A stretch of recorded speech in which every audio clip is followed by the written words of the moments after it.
നിങ്ങളുടെ ഇഷ്ട പരമ്പരകൾ എക്സ്ക്ലൂസീവായി സൺ നെക്സ്റ്റ് ആപ്പിലൂടെ തികച്ചും ഫ്രീ ആയി ഇപ്പോഴേ ആപ്പ് ഡൗൺലോഡ് ചെയ്യൂ. ഷാനോസ് താനോ? അതെ, ഞാനാടോ. പുതിയ സൂപ്രണ്ട്. ഇന്ന് രാവിലെ ചാർജ് എടുത്തു. പത്രത്തിൽ നിന്നൊക്കെ അറിഞ്ഞിരുന്നു താനിവിടെ ഉള്ള കാര്യം. നമ്മൾ തമ്മിൽ ഇങ്ങനെ കാണേണ്ടി വരുമെന്ന് ഒരിക്കലും വിചാരിച്ചില്ല. എനിക്ക് വ്യക്തമായിട്ടറിയാം ഇതിന്റെ പിന്നിൽ ചതി തന്നെയാണ്. നീ കേസിൽ ജയിക്കും. നിന്നെ ചതിച്ചവന്മാരെ എനിക്കിതിനകത്ത് കിട്ടും. എന്റെ മുന്നിൽ ഞാൻ പഠിപ്പിച്ചു കൊടുക്കാം അവർ ഇതുവരെ പഠിച്ചിട്ടില്ലാത്ത പാഠങ്ങൾ. ആ, എന്തായാലും താനിവിടെ സൂപ്രണ്ടായിട്ട് വന്നത് വലിയ സന്തോഷം. എനിക്കെന്തും തുറന്നു പറയാൻ ഒരാളുണ്ടല്ലോ. സത്യം പറഞ്ഞാൽ ആരോട് സംസാരിക്കാതെ ഉൾവലിഞ്ഞുകൊണ്ടിരിക്കുക ഞാൻ. എൻ്റെ ഹൃദയം പൊട്ടിപ്പോകുന്നൊരു പേടി തോന്നുന്നു. താൻ ടെൻഷനാവാതെ ഞാനുണ്ട്. നമുക്ക് സംസാരിക്കാം. പിന്നെ കുറച്ച് പരിമിതികളുണ്ടാകും, എന്നാലും നമുക്ക് കാണാം. എടോ, പിന്നെ ഒരു കാര്യം.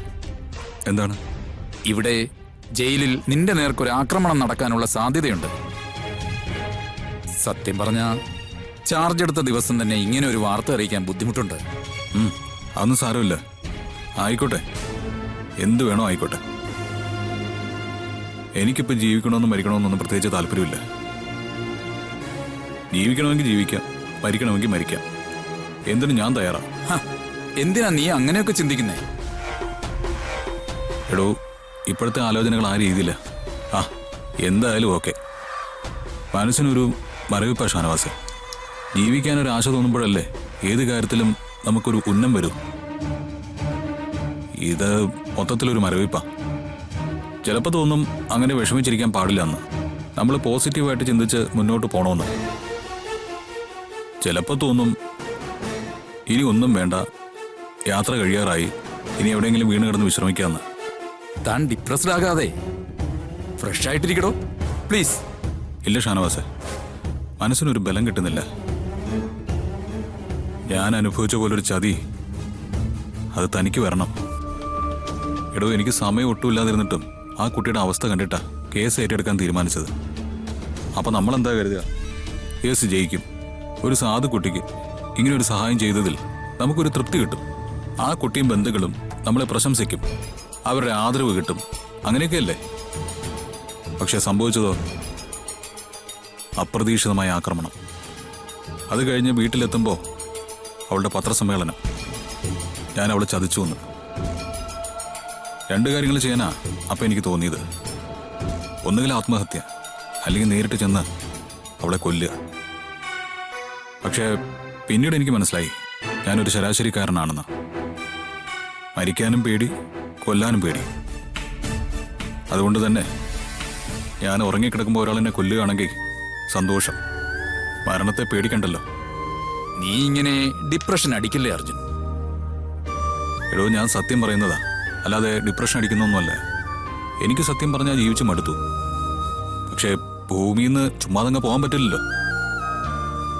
ആർക്കും അവർക്ക് തോന്നുന്ന സമയത്ത് പെട്ടെന്നങ്ങ് പോകാതിരിക്കാൻ വേണ്ടിയല്ലേ ബന്ധങ്ങളെന്ന സംഗതി പ്രകൃതി കൊണ്ടുവന്നിരിക്കുന്നത്. ബന്ധങ്ങൾ ഭൂമിയിലായതുകൊണ്ട് പരലോകത്തേക്ക് പോകാൻ തോന്നുന്നുമില്ല.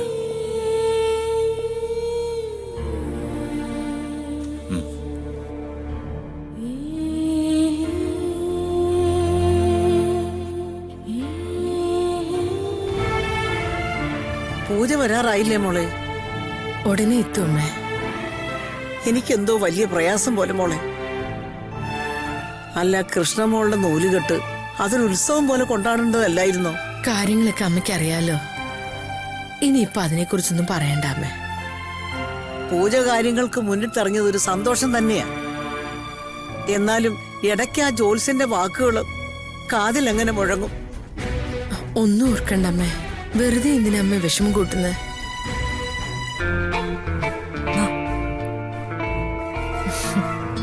അമ്മേ, എല്ലാം കിട്ടി. വാഴയിലേക്ക് വിടുന്നെടുത്താ പോരെ? ആ മതി മോളെ. എന്താ അച്ഛമ്മേ? അല്ല, സങ്കടപ്പെടുത്താൻ വേണ്ടി ചോദിക്കുകയല്ല. ദിവസങ്ങൾ അടുക്കും തോറും ഒരു ആദി, അതുകൊണ്ട് ചോദിക്കുക. എന്താ അച്ഛമ്മേ? ചടങ്ങിന് അർജുൻ എത്തുമല്ലോ അല്ലേ? അത് ഞാൻ ആദ്യമേ പറഞ്ഞതല്ലേ അച്ഛമ്മേ. അജുവേട്ടന്റെ മടിയിലിരുത്തിയേ മോൾക്ക് നൂല് കെട്ടു. അതെന്റെ തന്നെ ശബ്ദമായിരുന്നില്ലേ? അമ്മയ്ക്ക് വലിയ വിഷമായി. ആ ഭീഷണിക്കത്തൊക്കെ വന്നതിന് ശേഷം അമ്മയ്ക്ക് പേടി കൂടി. അച്ഛമ്മേ, ഭീഷണിക്കത്തിനെ കുറിച്ച് പേടി കുറേയാ ചെയ്യേണ്ടത്. കാരണം ഇത്രയും ദിവസമായിട്ടും മറ്റൊരു ഭീഷണി ഉണ്ടായിട്ടില്ലല്ലോ. അപ്പൊ എന്താ അതിനർത്ഥം? നമ്മൾ വരണ്ടു പോവുമോന്ന് ഒന്ന് ടെസ്റ്റ് ചെയ്തതാ. നമ്മൾ ബോൾഡാണെന്ന് കണ്ടപ്പോ പിന്നെ അനക്കൊന്നുമില്ലല്ലോ. അമ്മ സമാധാനായിട്ടിരിക്കെ. അർജുൻ മോൻ എന്താണോ മനസ്സിൽ കാണുന്നത് അതെല്ലാം പൂജമോള് മംഗളമായിട്ട് നടത്തുക. അതറിയാം. പൂജമോളും കൂടി തളർന്നു കിടന്നിരുന്നെങ്കിൽ നൂലുകെട്ടൊന്നും ചിന്തിക്കുക കൂടിയില്ല. എന്തായാലും അമ്മേ, നമുക്ക് നൂലുകെട്ടിന്റെ കാര്യങ്ങളൊക്കെ ഒരുക്കി തുടങ്ങാം. അതെ, അമ്മയും അച്ഛമ്മയും കനകേച്ചിയൊക്കെ അതിന്റെ കാര്യങ്ങൾ ശ്രദ്ധിക്ക. ഞാൻ അജുവേട്ടന്റെ പരോളുമായി ബന്ധപ്പെട്ട കാര്യങ്ങളൊക്കെ ഒന്ന് തീർക്കാൻ നോക്കട്ടെ. ശരി, മോള് ചെല്ലേ.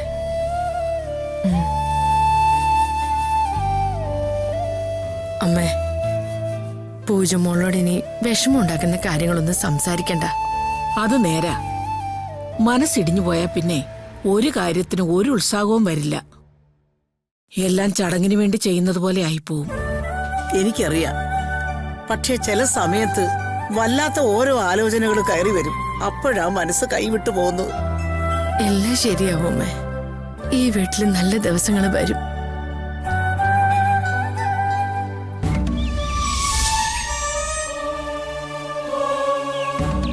ഇനി എന്നെ കാണാൻ വന്ന ഞാൻ പോലീസിനെ വിളിക്കും. എന്റെ സ്വത്ത് മുഴുവൻ കുടിച്ച് നശിപ്പിച്ചു. എന്റെ മോളുടെ ഭാവി കൂടി ഇല്ലാതാക്കി. ഇപ്പൊ അവൾ എവിടെയാണെന്ന് പോലും അറിയില്ല. ബാക്കി സ്വത്തും കൂടി പിടിച്ചു വാങ്ങാൻ വേണ്ടി എന്നെ ഭ്രാന്തിയാക്കി ഇവിടെ കൊണ്ടുവന്ന് തള്ളി. ഡോക്ടർമാർക്ക് കൈക്കൂലി കൊടുത്ത് എന്നെ ഭ്രാന്തിയാക്കി. അതേടി, ഇനി ബാക്കി വസ്തുക്കൾ കൂടി എനിക്ക് എഴുതി തരുന്നവരെ നീ ഇവിടെ തന്നെ കിടക്കും. നിന്റെ അന്ത്യം വരെ നീ അകത്ത് തന്നെ ഇരിക്കും. പുറം ലോകം കാണാതിരിക്കാനുള്ള പരിപാടിയൊക്കെ ഈ ഞാൻ ചെയ്തു വച്ചിട്ടുണ്ട്. നിങ്ങൾ എന്നെ കൊല്ലുമെന്ന് പറഞ്ഞാലും ശരി, ഞാനത് എഴുതി തരാൻ പോകുന്നില്ല. നീ എഴുതി തന്നില്ലെങ്കിൽ ഇവിടെ കിടന്ന് പുഴുത്ത് ചാവും. താമസിയാതെ കാലിന് ചങ്ങലയിടുകയും ചെയ്യും. കാത്തിരുന്നോടി. ഇവിടെ കിടന്ന് ബഹളം വെക്കരുത്. പുറത്തു പോണം.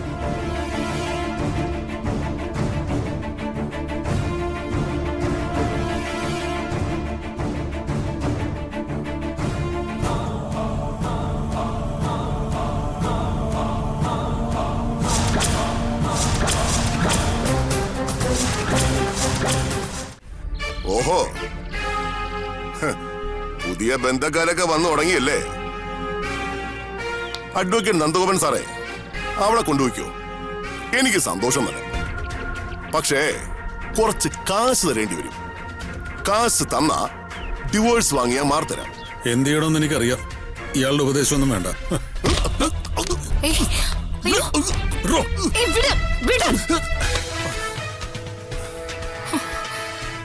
കള്ള വക്കീലേ, ഞാൻ പൊന്നുപോലെ നോക്കുന്ന എന്റെ ഭാര്യയെ ചുളിവിന് തട്ടിയെടുക്കാൻ വന്നാണല്ലേ? അഞ്ജനെ നീ മാനസിക രോഗിയാക്കി ഞങ്ങളോട് കളിക്കാൻ വന്നാണ്ടല്ലോ. അപ്പൊ അവിഹിതത്തിന് ഭാര്യയും ഭർത്താവും കൂട്ട്. നാണമില്ലേ നിങ്ങൾക്ക്? ഭർത്താവ് മറ്റൊരുത്തിനൊരു കൊച്ചുണ്ടാക്കി.